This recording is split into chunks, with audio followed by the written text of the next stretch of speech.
So you're a new Christian, or maybe an old Christian, but you're on the Christian walk. Are you needing something to make you go a little bit deeper? Well, in this series, we're going to be going through a specific book called Spiritual Disciplines for the Christian Life. This book is by Donald Whitney, and this actually is a book that's been around for about 30 years.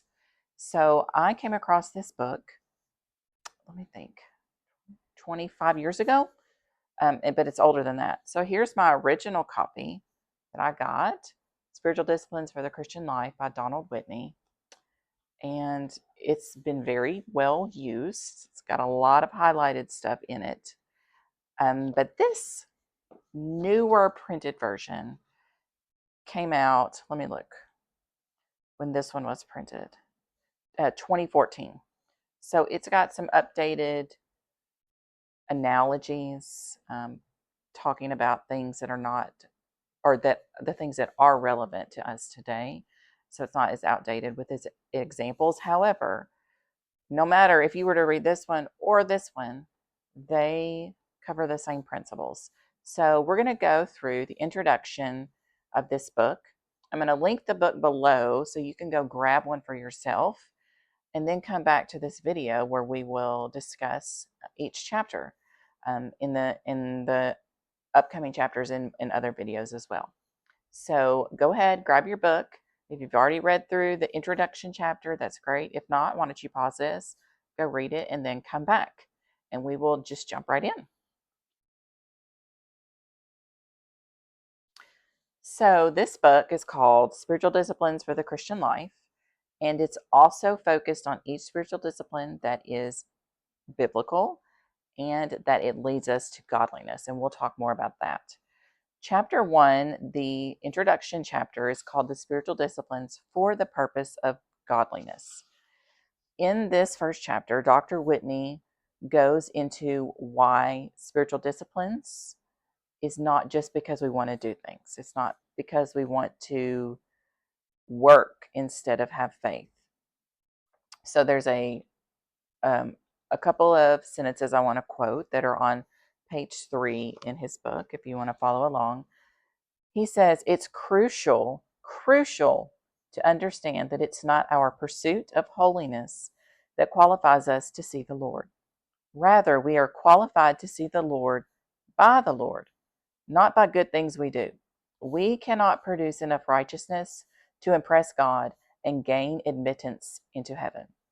So we can never, ever do enough things to earn our way to heaven. It is by God's grace and God's grace alone, through Jesus Christ dying on the cross, that our salvation is given to us. It is not by works. But we believe in both faith in God, and because we have faith in God, we want to work for God and to serve Him. So our introduction is to understand that these help us grow towards God, not to earn our way to heaven. So the key verse of this entire book is actually found in 1 Timothy 4:7, and it reads, discipline yourself for the purpose of godliness. So we want to do these spiritual disciplines in order to get closer to God. We want to do these for the sole purpose of godliness. I challenge you to memorize this verse, 1 Timothy 4:7. I'll have it written again in the comments that you can refer back to. Memorize that verse while you're learning more about these spiritual disciplines throughout these next few weeks. So Dr. Whitney defines spiritual disciplines on page 4 as practices found in Scripture that promote spiritual growth among believers in the gospel of Jesus Christ. They are habits of devotion and experiential Christianity that have been practiced by the people of God since biblical times. Dr. Whitney will go on to say in later chapters in this book that everything we talk about is found in the Bible. There are lots of things that we can do that will help us in our relationship and grow closer with God that may not necessarily be modeled in the Bible. And Jesus is our one true model of these spiritual disciplines in the Bible. And we'll keep referring back to that. So the Bible does prescribe both personal and interpersonal disciplines. So this specific book is about personal disciplines, disciplines that you do alone. That doesn't mean that they're not more important than interpersonal disciplines, meaning disciplines that you do with other believers together. A good example would be private worship versus corporate worship. Private worship, you do that alone. Corporate worship, you do that most often on a Sunday morning in a Sunday morning gathering with other believers. That would be your corporate worship. But this book is focusing on the personal disciplines. The spiritual disciplines are activities, not attitudes. They are action based, and you'll figure that out when we keep going further into each spiritual discipline. I want to read another quote on page 6 in your book if you're following along. Joy does not come to you if you are spiritually passive. Rather, joy is cultivated. But joy is cultivated by things you do, and the things you do that cultivate Christ-like joy are the spiritual disciplines. So when we talk about we want to have joy in Christ, it's not just, well, maybe it'll happen, or maybe one day I'll wake up and I'll finally be joyful. No, you have to pursue it. You have to cultivate the joy. And the way we do that is by our spiritual disciplines. And then the fourth position that this book takes is that spiritual disciplines found in Scripture are sufficient for knowing and experiencing God and for growing in Christ likeness. So remember, in 2 Timothy, it tells us in 2 Timothy 3:16 that all Scripture is breathed out by God and profitable for teaching, reproof, for correction, for training in righteousness, that the man of God may be complete, equipped for every good work. That's 2 Timothy chapter 3, verses 16 and 17. So we believe as Christians that everything in the Bible is breathed out by God. The spiritual disciplines are also practices derived from the gospel. It's not divorced from the gospel. So it goes with the gospel, comes from the gospel. And like I said earlier, that Jesus is our ultimate model for the spiritual disciplines. And I want you to hear me when I say this, that practicing spiritual disciplines are means, not ends. So practicing spiritual discipline does not mean that, okay, I practiced that, it's done. It is a way to continue to grow further and further and closer to God in your walk with Him. So you don't pray once and then it's over. You pray once and then you pray again and then you keep praying and continue to pray. Or you read your Bible and continue to read your Bible because you want to, because God's word is so rich and you will never know enough about it. So you want to continue to keep learning and practicing these spiritual disciplines. Without purpose, without this purpose in our practice, the performance of spiritual disciplines, no matter how consistent or how vigorous, is vain and nothing more than an empty husk of godliness. So let's remember that the spiritual disciplines are means to godliness. We often have very little choice of who we are around or our circumstances that we're in. And Dr. Whitney reminds us of that. But we can decide to read our Bible today, or to pray today, or to worship today, or to fast today. So remember that the spiritual disciplines is a means to godliness. And growth in holiness is a gift from God. I want to read a paragraph. It's on page 12 of this version of the book that I think might help you a little bit with the word spiritual disciplines.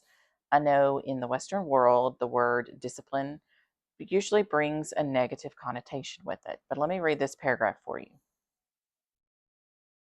The New Testament was originally written in the Greek language.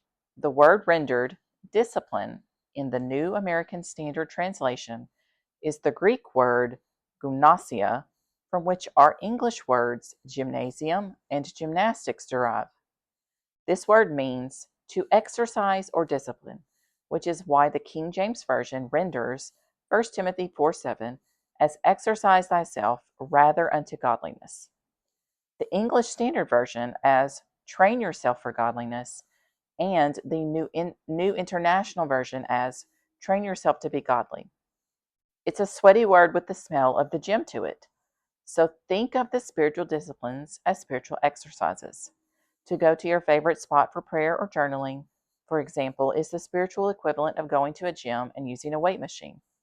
As physical disciplines like this promote bodily strength, so the spiritual disciplines promote godliness. So I hope that this definition of the word, where it was derived from in the Greek, helps you a little bit more with the word discipline as being positive, not having a negative connotation to it. So, as Christians, it is God's will for us to grow in godliness. He wants us to grow closer to Him by practicing all of these spiritual disciplines. We want to be Christians who are deep in our faith and not shallow. We don't want to be, as a very common analogy, is like a mile wide and an inch deep.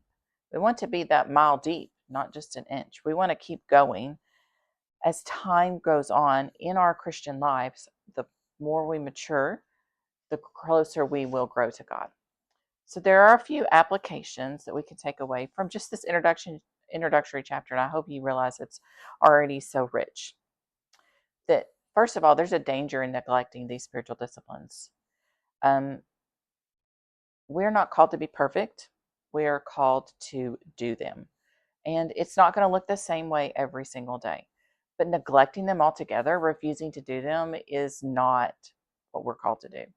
A reminder, Jesus is our model. Jesus prayed. Jesus fasted. Jesus knew what he calls the law, which is the Old Testament. Jesus did these spiritual disciplines. He worshiped. We need to remember who our model is and why we should do them. There's also freedom in embracing all of these spiritual disciplines. Don't think of spiritual disciplines as a term of bondage, but a way of freedom in Christ to grow in our relationship with Him. We must remember that mature freedoms of discipline, nurture godliness, do not develop in a single reading through the Bible or a few forays through some other discipline like worship or prayer. And I said this earlier, that it takes time and it takes practice and it takes repetition. There's also an invitation to all Christians to enjoy God and the things of God through these spiritual disciplines. So I hope that you will continue your journey with us in this book on the spiritual disciplines and learn more about what they are and how they can make you grow closer to God while you're practicing these. So if you want to continue with us, go ahead and like this video, subscribe to my channel, even turn the little bell on for notifications so that you can get a notification every time a video comes out for each chapter. We're going to go through all of these chapters one by one in each video, so I hope you will join us. Leave a comment below of where you're watching from and what chapter you're in right now. I will see you soon, guys.